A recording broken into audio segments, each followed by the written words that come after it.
Hello, good morning, जोहार। मैं संजय और आप देख रहे हैं न्यूज झारखंड। चलिए जानते हैं आज की मुख्य 25 बड़ी खबरों को। बड़ी खबर की बात को तो आज भी झारखंड के कई जिलों में बारिश की संभावना। मौसम विभाग ने जारी किया अलर्ट। झारखंड के कई जिलों में आज 18 अक्टूबर को बारिश हो सकती है। इसे लेकर मौसम केंद्र ने अलर्ट जारी किया है। मौसम केंद्र के अनुसार आंध्र प्रदेश के तटवर्ती इलाके में चक्रवात आया है और इसका व्यापक असर उड़ीसा के तटवर्ती इलाके में रहा है और इसी का असर झारखंड पर भी दिख रहा है, जिस कारण जो है झारखंड में पिछले 24 घंटे में कई जिलों में अच्छी बारिश भी हुई है। वहीं आज भी राज्य के उत्तरी पूर्वी, संथाल, गिरिडीह, धनबाद, दक्षिण पूर्वी, कोल्हान और मध्य, रांची, बोकारो, गुमला, हजारीबाग, खुट्टी तथा रामगढ़ जिलों में कहीं कहीं भारी बारिश हो सकती है। अन्य इलाकों में हल्के से लेकर मध्यम दर्ज की बारिश हो सकती है। वहीं 19 और 20 अक्टूबर को कहीं कहीं हल्के से लेकर मध्यम दर्ज की बारिश हो सकती है और उसके बाद मौसम धीरे धीरे साफ होने की संभावना है। अगली बड़ी खबर की बात करें तो सहायक पुलिस कर्मियों का बारिश में भी धरना जारी। झारखंड सहायक पुलिस कर्मियों का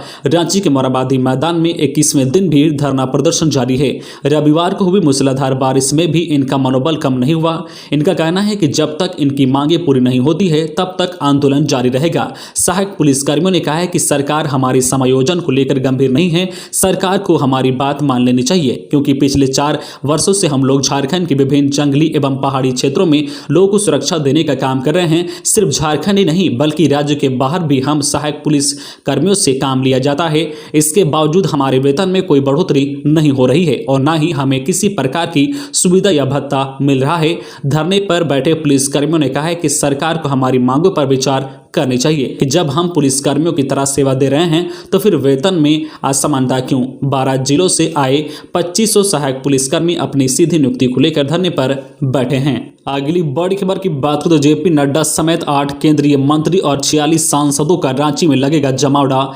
झारखंड बीजेपी अनुसूचित जनजाति मोर्चा की बैठक रविवार को आयोजित हुई। इस बैठक में बीजेपी की राष्ट्रीय अनुसूचित जनजाति कार्यकारिणी की बैठक की तैयारियों को लेकर चर्चा की गई है। यह बैठक रांची में होने वाली है। इसमें अनुसूचित जनजाति के जीवन स्तर में कैसे सुधार लाया जाए और गांव के लोगों को किस तरह की योजना चाहिए, इसे लेकर मंथन किया जाएगा ताकि इसके अनुसार केंद्र सरकार योजनाओं को बना सके।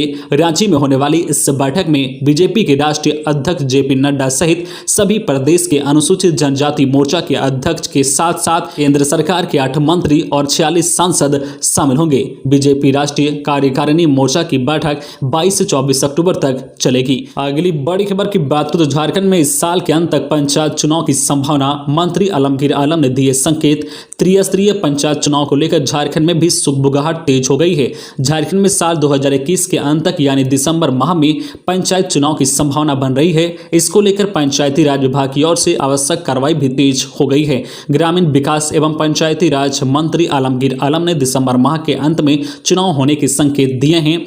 मंत्री आलमगीर आलम ने कहा है कि झारखंड में पंचायत चुनाव को लेकर तैयारी हो रही है। संभावना है कि दिसंबर माह के अंत तक तैयारी पूरी हो जाए। इसको लेकर विभाग को रूपरेखा तैयार करने को कहा है। विभाग को इसको लेकर आवश्यक संलेख तैयार हो रहा है। उन्होंने कहा कि रूपरेखा तैयार हो जाने के बाद इस संबंध में सीएम हेमंत सोरेन से बातचीत की जाएगी, फिर आगे की कार्रवाई की जाएगी। खबरों में आगे बढ़ने से पहले आपसे रिक्वेस्ट है कि अगर आप चैनल को सब्सक्राइब नहीं किए हैं तो प्लीज चैनल को सब्सक्राइब करके बेल आइकन प्रेस कर दे, जिससे आपको झारखंड की हर छोटी बड़ी खबर का अपडेट आप तक पहुंचता रहे। चलिए बढ़ते हैं खबरों की ओर। अगली बड़ी खबर की बात करें तो एनआईटी जमशेदपुर में कई पदों पर निकली वैकेंसी। नोटिस जारी। नौकरी की तलाश कर रहे लोगों के लिए एनआईटी जमशेदपुर में कई पदों पर वैकेंसी निकली है। इसके लिए national Institute of Technology Jamshedpur ने अपनी आधिकारिक वेबसाइट पर नोटिस भी जारी किया है। आप नोटिस को पढ़ें और फटाफट आवेदन करें।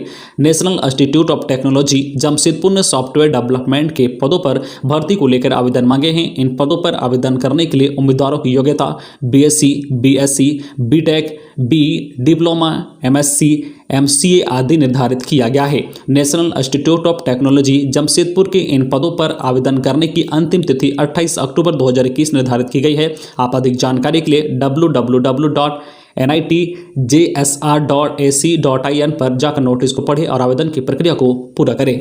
अगली बड़ी खबर की बात करें तो राज्य की Covid guideline. Bharat New Zealand T20 match stadium तैयार करने में जुटा जेएससीए। दर्शकों की एंट्री होगी या नहीं, फैसला सरकार पर। कोविड काल के दौरान पहला अंतर्राष्ट्रीय मैच रांची में होने जा रहा है। दर्शकों को एंट्री भी मिल सकती है। हालांकि पेंच अभी भी सरकार के हाथों में फंसा है। जेएससीए के पदाधिकारियों की माने तो स्टेडियम में मैच के दौरान दर्शकों की एंट्री होगी या नहीं, इसका फैसला सरकार को करना है। हालांकि जिस तरह कोविड के मामले पिछले कुछ माह से कम हैं, ऐसे में संभावना जताई जा रही है कि खेल प्रेमियों को मैच देखने की अनुमति मिल सकती है। 19 नवंबर को JSCA स्टेडियम में होने वाले भारत न्यूजीलैंड के बीच T20 मुकाबले को लेकर झारखंड स्टेट क्रिकेट एसोसिएशन द्वारा तैयारियां तेज कर दी गई है। ग्राउंड मेंटेनेंस से लेकर अन्य मरम्मत के काम धीरे धीरे शुरू किए जा रहे हैं। अगली बड़ी खबर की बात करें तो भाकपा माओवादी बंद के ऐलान से दिन में नहीं चली बसें, यात्री परेशान। भाकपा माओवादी ने रविवार को झारखंड सहित 4 राज्यों में बंद का आह्वान किया। माओवादियों ने उत्तर प्रदेश के लखीमपुर कांड के विरोध में बंद बुलाया। नक्सलियों के बंद को देखते हुए पूरे झारखंड में अलर्ट जारी किया गया था। झारखंड बंद का असर राजधानी रांची सहित कई जिलों में दिखा। बंदी को लेकर राज्य से अधिकांश बसों का परिचालन रविवार को नहीं हुआ। सुबह में खुलने वाली अधिकांश बस स्टैंड पर ही खड़ी रही। विशेषकर नक्सल प्रभावित जिलों की और बसों का परिचालन नहीं हो सका। ITI कांटाटोली बस स्टैंड में सन्नाटा पसरा रहा। यात्री परेशान रहे। कई यात्री टेम्पो व अन्य सवारी से बस स्टैंड पहुंचे भी, पर उन्हें निराशा हाथ लगी। नेशनल हाईवे पर वाहनों का आवागमन काफी कम रहा। रांची बस ओनर एसोसिएशन के अध्यक्ष कृष्ण मोहन सिंह ने बताया कि माओवादियों के बिहार, झारखंड, उत्तरी छत्तीसगढ़ आदि राज्यों में बंदी की वजह से एसोसिएशन ने बस परिचालन नहीं करने का निर्णय लिया। इस वजह से नक्सल प्रभावित जिलों लोहरदगा, लातेहार, डाल्टनगंज, चतरा, गुमला, सिमडेगा इत्यादि बसों का परिचालन ना के बराबर हुआ। अगली बड़ी खबर की बात करें तो रावण दहन के दौरान पुलिस पर हमला करने के मामले में पुलिस ने 26 लोगों को भेजा जेल।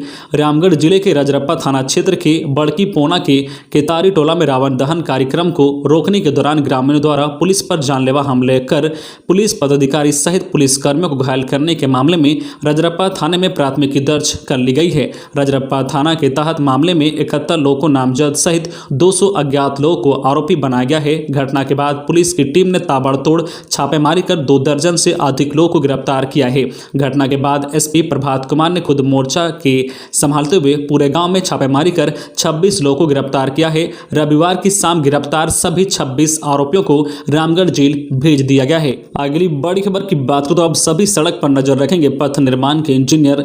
राज्य की सड़कें चाहे जिस एजेंसी की हो, उन पर पथ निर्माण विभाग के इंजीनियर नजर रखेंगे। अगर दूसरी एजेंसियों की सड़कें खराब हो तो भी विभाग के इंजीनियर उसे दुरुस्त कराने की पहल करेंगे। संबंधित विभागों को उनकी सड़कों की स्थिति से अवगत भी कराएंगे, उसे बनवाने का आग्रह करेंगे। इससे लेकर पथ निर्माण विभाग ने सभी कार्यपालक अभियंताओं को निर्देश दिया है।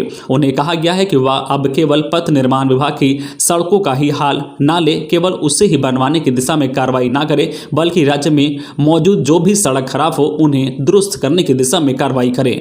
अगली बड़ी खबर की बात करें तो BEd नामांकन को फाइनल मेगा सूची जारी। 20 तक छात्रों को कॉलेज चयन का मौका। संयुक्त प्रतियोगिता परीक्षा पार्षद की ओर से गुरुवार 14 अक्टूबर को प्रदेश के BEd कॉलेजों में नामांकन के लिए फाइनल मेरिट लिस्ट जारी कर दी गई। इसी लिस्ट के आधार पर अब नामांकन लेने के लिए छात्रों की काउंसलिंग की जाएगी। काउंसलिंग के लिए शनिवार 16 अक्टूबर से ही छात्रों को अपने पसंद के कॉलेज में नामांकन लेने के लिए सीट अलॉटमेंट हेतु चॉइस फिलिंग की प्रक्रिया शुरू भी कर दी गई है। इससे पहले छात्रों को मेरिट में नाम देकर झारखंड संयुक्त प्रतियोगिता परीक्षा पार्षद की वेबसाइट पर जाकर अपना पंजीकरण करना होगा। यह प्रक्रिया 20 अक्टूबर तक चलेगी। इसके बाद चॉइस फिलिंग के अनुसार सीट अलॉटमेंट की सूची 25 अक्टूबर को जारी की जाएगी। इससे जारी होने के साथ ही 25 से 30 अक्टूबर तक छात्रों को आवंटित सीट पर नामांकन ले लेना होगा। अगली बड़ी खबर की बात करें तो 1 नवंबर से 18 साल के होने वाले वोटर्स मतदाता सूची में जुड़वा सकेंगे नाम। झारखंड में चुनाव आयोग ने 1 नवंबर से मतदाता सूची में नाम जोड़ने के लिए विशेष अभियान का ऐलान किया है। मतदाता सूची में नाम जोड़वाने के लिए विशेष संक्षिप्त पुनरीक्षण कार्यक्रम चलेगा। प्रपत्र मुख्य निर्वाचन पदाधिकारी झारखंड की वेबसाइट पर भी उपलब्ध है। 1 नवंबर से फोटो मतदाता सूची में मतदाता अपना नाम जुड़वा सकेंगे। बता दें कि मतदाता सूची में नाम जुड़वाने के लिए नवंबर माह में 4 स्पेशल कैंपेन लगाए जाएंगे। यह 20 नवंबर, 21 नवंबर, 27 नवंबर और 28 नवंबर को लगाया जाएगा। दावा आपत्ति का निष्पादन 20 दिसंबर को किया जाएगा, जबकि मतदाता सूची का अंतिम प्रकाशन 5 फरवरी को किया जाएगा।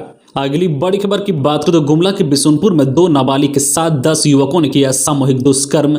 जांच में जुटी पुलिस। गुमला जिला अंतर्गत बिशुनपुर प्रखंड के गुरदरी थाना क्षेत्र के 2 नाबालिग लड़कियों के साथ 10 युवकों ने सामूहिक दुष्कर्म किया है। दोनों पीड़िता अपने भाई के साथ दशहरा मेला देखकर घर वापस लौट रही थी।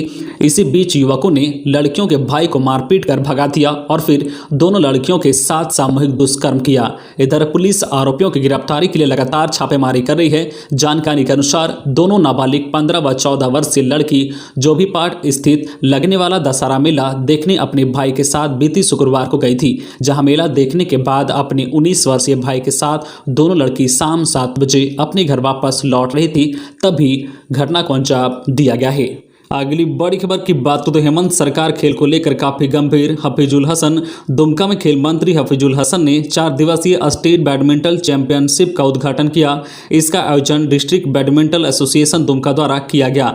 स्थानीय इंडोर स्टेडियम में आयोजित इस टूर्नामेंट का उद्घाटन हफीजुल हसन ने परंपरागत तरीके से दीप प्रज्वलित कर किया। खेल मंत्री बैडमिंटन कोर्ट पर दुमका के डीआईजी सुदर्शन मंडल और डीएसपी के साथ खेलते नजर आए। उन्होंने कहा कि हेमंत सरकार खेल को लेकर काफी गंभीर है। हॉकी और फुटबॉल के क्षेत्र में भी अच्छे खिलाड़ी बाहर आएं, इसके लिए प्रयास चल रहा है। अगली बड़ी खबर की बात करें तो संपन्न लोग राशन कार्ड सरेंडर करें, अन्यथा होगी कार्रवाई। जामताड़ा में मापदंड के विरुद्ध राशन कार्ड प्राप्त कर खाद्य अन्न का लाभ उठाने वाले कार्डधारियों की उल्टी गिनती शुरू हो चुकी है। जिले में अवैध रूप से हजारों अयोग्य परिवार राशन कार्ड से आच्छादित हैं। अयोग्य परिवार के राशन कार्ड को रद्द करने की विभागीय प्रक्रिया जिले में शुरू हुई है। इस संबंध में रविवार को जिला आपूर्ति पदाधिकारी विकास तिर्की ने निर्देश जारी किया है कि संपन्न लोग अपना कार्ड राष्ट्रीय खाद्य सुरक्षा अधिनियम 2013 के अंतर्गत अपना कार्ड सरेंडर करें, अन्यथा कानूनी कार्रवाई होगी। इसके लिए 15 दिनों में वह अपना राशन कार्ड सरेंडर करें, अन्यथा उन पर कानूनी कार्रवाई की जाएगी।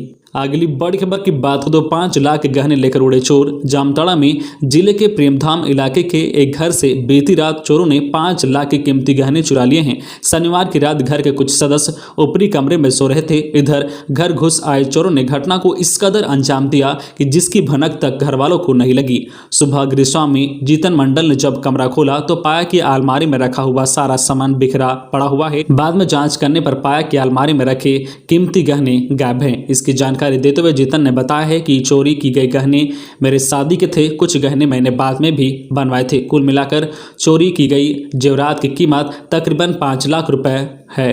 अगली बड़ी खबर की बात करें तो घायल महिला ने इलाज के दौरान तोड़ा दम, मृतकों की संख्या हुई 5। गिरिडीह में हाथी के हमले से बुरी तरह से जख्मी 20 वर्षीय महिला खुशबू देवी की रविवार की सुबह यहां इलाज के दौरान सदर अस्पताल में मौत हो गई है। उनकी मौत से स्वजनों का रो रो कर बुरा हाल है। भाकपा माले के नेता राजेश सिन्हा ने सदर अस्पताल पहुंचकर जिला प्रशासन से पीड़ित स्वजनों को सरकारी सहायता तत्काल दिलाने की मांग की है। अगली बड़ी खबर की बात करें तो बोकारो सिटी इलाके से बाइक चोरी मामले का खुलासा। 10 बाइक सहित 5 आरोपी गिरफ्तार। झारखंड के बोकारो में दुर्गा पूजा के बाद सिटी इलाके में हुई बाइक चोरी के मामले में पुलिस ने उद्भेदन किया है। पुलिस ने 10 चोरी की बाइक के साथ 5 चोर को गिरफ्तार किया है। इसकी जानकारी सिटी डीएसपी कुलदीप कुमार ने अपने कार्यालय कक्ष में पत्रकारों को दी है। सिटी डीएसपी ने श्री कुमार ने बताया कि क्राइम में इन चोरी की बाइक का इस्तेमाल किया जाता है। पुलिस की मानो तो बाइक चोर गिरोह इंटर डिस्ट्रिक्ट गिरोह का संचालन करते हैं। साथ ही कहा है कि लगातार सिटी इलाके से बाइक की चोरी हो रही थी। इसी मामले में सिटी सेक्टर 4 और हरला थाना के साथ एसआईटी टीम का गठन किया गया था। एसआईटी टीम द्वारा इस मामले की छानबीन की गई। इस दौरान पुलिस को 5 अपराधियों को गिरफ्तार करने में सफलता मिली है। इनकी निशानदेही पर कुल 10 बाइक बरामद किया गया है। अगली बड़ी खबर की बात करें तो एनएचएम अनुबंध कर्मियों की हड़ताल जारी, कई प्रोग्राम हो रहे हैं प्रभावित। एनएचएम के अनुबंध कर्मियों के हड़ताल पर जाने से करीब 50 से अधिक प्रोग्राम प्रभावित हो रहे हैं। एनएचएम कर्मी 11 अक्टूबर से हड़ताल पर हैं। कर्मियों का कहना है कि जब तक उनकी मांगे मान नहीं ली जाती है वे हड़ताल पर ही रहेंगे। वही एमडी एचएनएम भुवनेश प्रताप सिंह ने कहा है कि हमने कर्मियों की लगभग सारी मांग मान ली है, पर जिसे बर्खास्त किया गया है उसकी बर्खास्तगी वापस नहीं की जा सकती है। इधर एनएचएम कर्मियों ने कहा कि अगर मांग मान ली गई है तो लिखित कॉपी कहाँ है। कहा है कि एचआर पॉलिसी बनाने की मांग की है। एक दिन में एचआर पॉलिसी कैसे बन सकती है। कर्मियों के हड़ताल में जाने से सभी प्रोग्राम सही से संचालित नहीं हो पा रहे हैं। ऐसा इसलिए क्योंकि district programme manager, district account manager, account अफसर, कंप्यूटर ऑपरेटर सभी हड़ताल पर हैं। अगली बड़ी खबर की बात करें तो आखिर एक्टर बन ही गया श्रीनाथ। पाकुड़ के किराए के मकान में रहने वाले श्रीनाथ को सोनी की धारावाहिक में मिला किरदार। कहते हैं कि सपनों में बहुत ताकत होती है। अगर आप शिद्दत से अपने सपनों को साकार करने के लिए प्रयास करते हैं तो एक ना एक दिन वो हकीकत में जरूर बदल सकती है। ऐसा ही झारखंड के पाकुड़ निवासी श्रीनाथ ने भी अभिनेता बनने का सपना देखा था और उसे पूरा करने का पहला मौका उसे मिल गया है। पाकुड़ में एक किराए के मकान में रहने वाले श्रीनाथ ने अपने करियर की शुरुआत मॉडलिंग से की थी, लेकिन हार नहीं मानते हुए अपने सपनों को पूरा करने के लिए छोटे छोटे कदम बढ़ाता रहा। श्रीनाथ की सालों की मेहनत ने रंग दिखाया और उसे छोटे पर्दे पर काम करने का मौका मिला है। तो ये थी आज की झारखंड के टॉप बड़ी खबरें। इसी तरह झारखंड की हर छोटी बड़ी खबर देखने के लिए आप हमारे चैनल न्यूज झारखंड चैनल को सब्सक्राइब करके बेल आइकन प्रेस कर दीजिए, जिससे आपको झारखंड की हर छोटी बड़ी खबर का अपडेट आप तक पहुंचता रहे। तो आज के लिए बस इतना ही, हमें दीजिए इजाजत, फिर मिलते हैं नेक्स्ट न्यूज में।